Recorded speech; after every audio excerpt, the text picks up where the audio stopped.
Hello and welcome to Frontrunner Motorsport. The 2026 Formula E season is coming to an end this very weekend with a double header at the London e-Prix.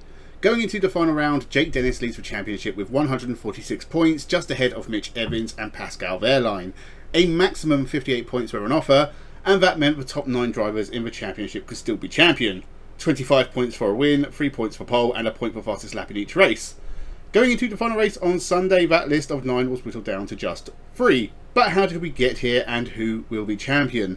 Let's take a look at how the 9 title rivals were whittled down during the penultimate race and try and guess the champion from what's left. Let me know your thoughts in the comments below and let's jump into the video. Going into the weekend, there was obviously some going in with more of a chance than others. The 9 drivers who could be champion were separated by 52 points, with 55 available after Wehrlein took pole.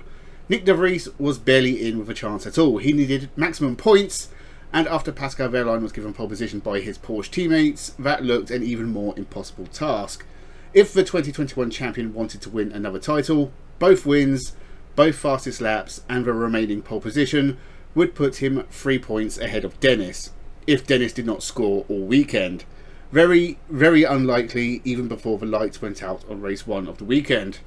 Nico Müller too seems to have given up before the weekend really started, gifting his teammate the 3 points for pole, happy to be next to him on the front row. He was playing the team game despite having a mathematical chance himself. Nick Cassidy came in 2 points better off than Müller, and the Kiwi, who I maintain is one of the best in the field, needed 42 points. A win and a second place if other drivers in the top 6 scored nothing would be enough, and Cassidy is talented enough to be worthy of an outside bet. Very, very unlikely still, but really the first driver you could say was capable of a massive shock. Antonio Felix da Costa was in 6th and only 33 points behind Dennis. The former champion is also very capable of stringing along wins, one after another. It's surprising to see him this far at the table, considering what a rough year he's had, and that just shows how resilient the Portuguese driver is. A good result in race 1 could have propelled him into contention, and then he certainly would have been a contender. Ahead of him by just a few points was Eduardo Mortara. The second half of the year for the Mahindra driver has not gone to plan, and if other things had gone his way, he could have been right up in the fight, well in with a chance. As it is, 30 points behind, he needed things to happen and a bit of luck to go his way, because the Swiss driver is very capable. The top 4 drivers were the ones you really had to keep an eye on going in. I felt confident the champion would probably come from this group. Oliver Rowland is the reigning champion, and a win and a number of podiums have balanced with the non-point scoring finishes to put him in a good position. 14 points behind means an Oliver Rowland win with Jake Dennis 5th or lower would put him in contention going into the final race. He was the least outside of the outsiders. In the top 3 we had another former champion in Pascal Wehrlein tied on points with Mitch Evans.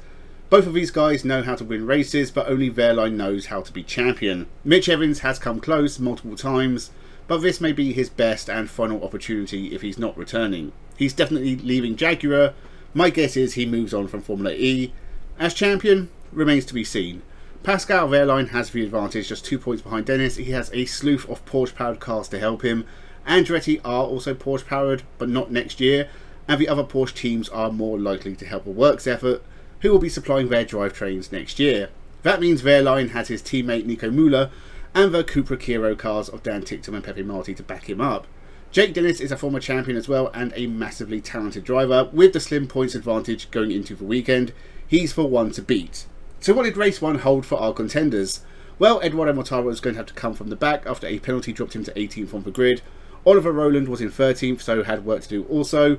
Nick Cassidy a row ahead of him in 11th, De Vries 9th, Da Costa 7th, Dennis 5th, Evans 3rd, and the Porsche pair on the front row. As we know, starting positions don't really matter in Formula E, as the energy consumption and drafting play vital roles in the race, and everyone tends to ebb and flow as the race goes anyway. This would come down to a Lucas di Grassi crash whilst Mitch Evans had pitted early.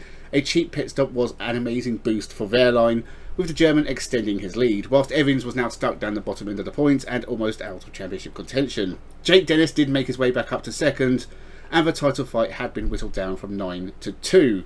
Well, 3, Mitch Evans could still win, but now needed Lady Luck on his side. Most of the 9 did finish in the points, only Nico Müller and Nick de Vries did not, but with Wehrlein and Dennis scoring maximum points, it put all out of contention. How did Formula E take something as exciting as a 9-way title fight and make it play out in the most boring way possible? bar everyone finishing outside the points except Wehrlein. When Lucas di Grassi crashed, there should have been a safety car. A rule that during the pit window, safety cars are a must as opposed to yellow flags, because if a safety car had come out, Pascal Wehrlein would still have had the lead of the race, but he wouldn't have been an unassailable 30 seconds plus ahead of the Jaguar of Mitch Evans. Everyone in between would have been in play too, and that would have been an exciting watch. Instead, we got Pascal Wehrlein with a massive lead over a very strung out field. Title contenders spread all through it. We go into the final race of the season with Pascal Wehrlein on 169 points and Jake Dennis on 164. Mitch Evans is behind on 148. He needs to win, take pole and fastest lap. Even then, Wehrlein could be champion if he was in the top 5. 3 points for pole and fastest lap take Evans to 152, and second place if Wehrlein doesn't score and Dennis scores less than 5 would be enough. But that's a lot of ifs. Mitch Evans wins with pole and fastest lap, he'll be on 177. If Pascal Wehrlein finishes 6th and Jake Dennis no higher than 4th, Evans can still be champion. It's not impossible. Otherwise, it's just a straight fight between Wehrlein and Dennis, and given Porsche's antics this weekend, I really want Dennis and Andretti to win. I don't fault Porsche for doing it, a lot is at stake, but it's still dirty, and they deserve to lose out. Winner takes all, 1v1 with Evans waiting in the bush, ready to jump out and go for the kill. It could be exciting, but because it's Formula E, it probably won't be. So there are my thoughts going into the final race of Formula E for 2026, the last for the Gen 3 cars.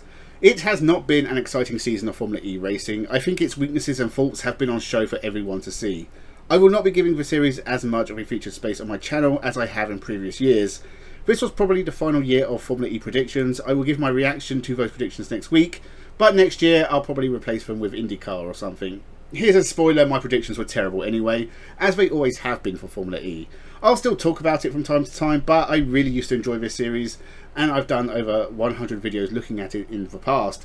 It's just not giving me the same buzz as before. There are other fights in the championship to keep an eye on. Jaguar still beating Porsche in the team standings, whilst Andretti are only 1 point ahead of Mahindra in 3rd.